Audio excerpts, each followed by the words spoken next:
Audio Jungle.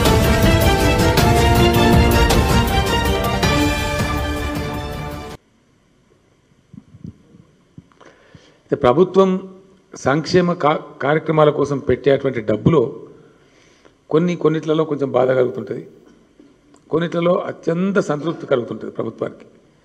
దాని నుంచి పొందే లాభం కావచ్చు, ప్రభుత్వానికి వచ్చే సమాచారం కావచ్చు, మధ్యలో దళారీలు లేకపోవడం కావచ్చు,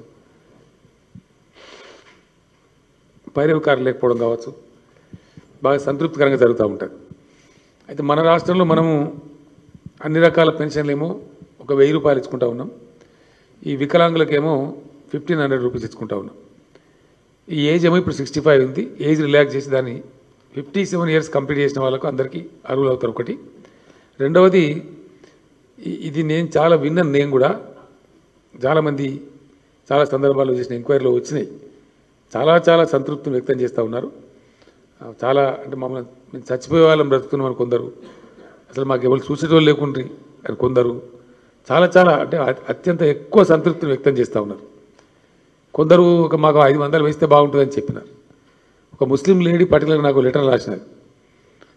ఒక 2000 కూడా చేస్తే అంటే మేము చాలా బ్రతికిపోతాం, మాకు చాలా తృప్తిగా ఉంటుంది, ఇంకెవ్వని మోతాదు లేకుండా అవుతాం, కొంచెం మీకు భారమే కానీ చేయండి, మేము పేదలం నిరుపేదలం అని చెప్పి కూడా రాసినారు.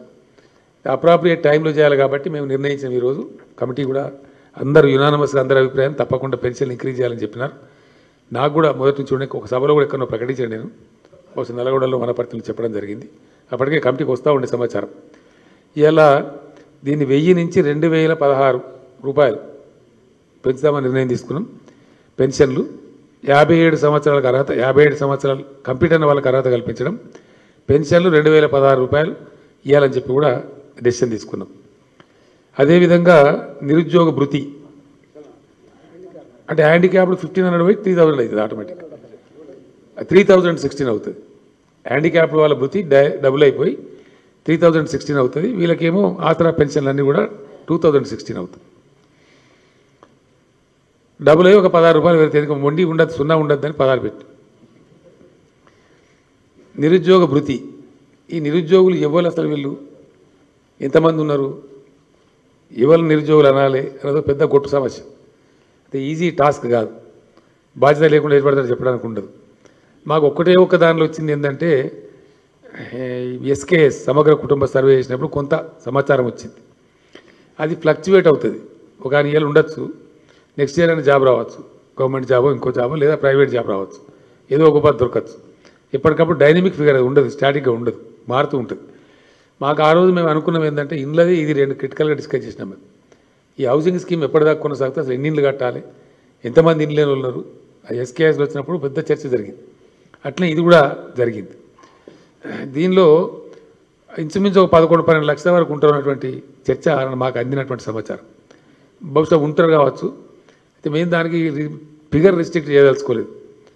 దానికి నిబంధనలు రూపొందిస్తారు ప్రభుత్వం ఏర్పడే వెంటనే.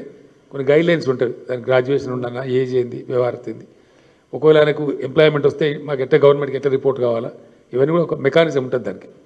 ఇప్పుడు ఒక 2-3 రాష్ట్రాల్లో అమలవుతూ ఉంది.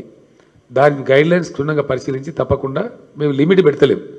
11 లక్షలు కానీ 12 లక్షలు కానీ 13 లక్షలు ఎంతమంది ఇచ్చినా 100% నిరుద్యోగులందరికీ కూడా ఈ భృతి అందిస్తాం. అది 3016 రూపాయలు అందించాలని చెప్పి కూడా డెసిషన్ తీసుకున్నాం. ఆ ప్రకారంగా అన్ఎంప్లాయ్మెంట్ అలవెన్స్ ఆల్సో డెఫినెట్గా ఇస్తాం. దానికి లిమిట్ ఎవరి బాధ వాళ్ళది. భయపడాడు కదా, సన్నబియ్యం పెట్టించిందే ఆయన పిల్లలకు, హాస్టల్ పిల్లలకు. సో ఇది దీని పోతే ఇంకో పాపులర్ డిమాండ్ ప్రజల నుంచి ఉంది. కామెంట్ చేయండి. ఎప్పటికప్పుడు మా వీడియోస్ చూడాలంటే సబ్స్క్రైబ్ చేసుకోండి.